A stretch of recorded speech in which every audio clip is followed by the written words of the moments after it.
Yes, I'm able to confirm at this time that sometime after about 4:30 this morning, members of the security forces with a joint targeted operations, and this operation was planned between the commanders for the St. Andrew Central Division and the members of the Jamaica Defense Force.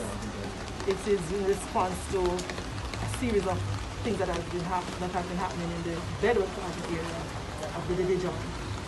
So this morning when they went into the area to describe the Badboy Garden area, it's a very densely vegetated area which is extremely difficult to police.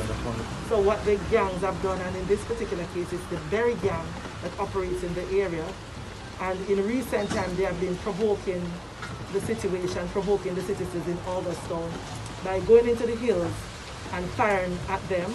Up to Sunday, they fired at one of the checkpoints where we had some of our military operatives there. So they decided to go in search of these men. So the operation was planned and executed this morning.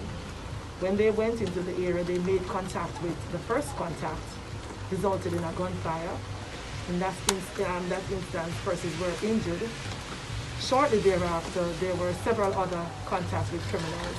So at daybreak, when they searched the area, they found several men. Unfortunately, they were taken to hospital where they were pronounced dead.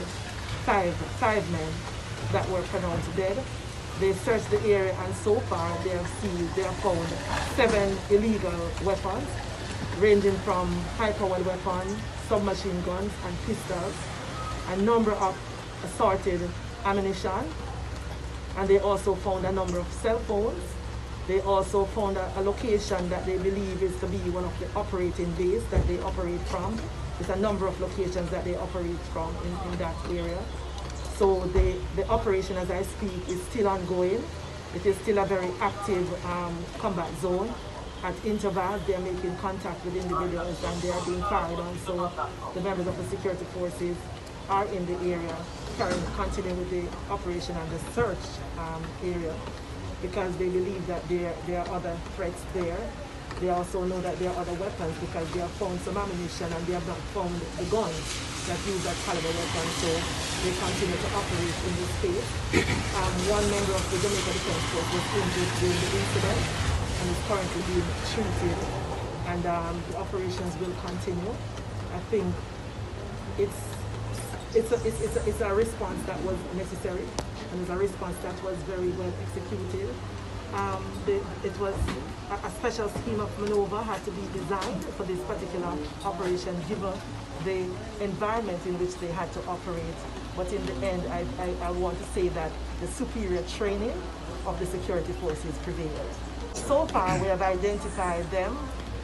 One of them is the leader of the very gang, and he's known as PENG. He's wanted for several incidents of shooting at the police. He has even threatened the commander for this station in recent times. So he has that history and he was wanted. And he has been identified as Colin Mignas Sr. He's 48 years old. We also have among the persons identified O'Neill Dixon, O.C. Dede, he's 24. We have Jelani Palmer, he's 22. Tafari Dell, O.C. Johnny, 22. Akeem McLean, O.C. Tillo, and he's age 20. And all of these persons were wanted for different crimes ranging from murder, shooting, as well as some of them were persons of interest in other cases that are currently under investigation by the St. Andrew Central.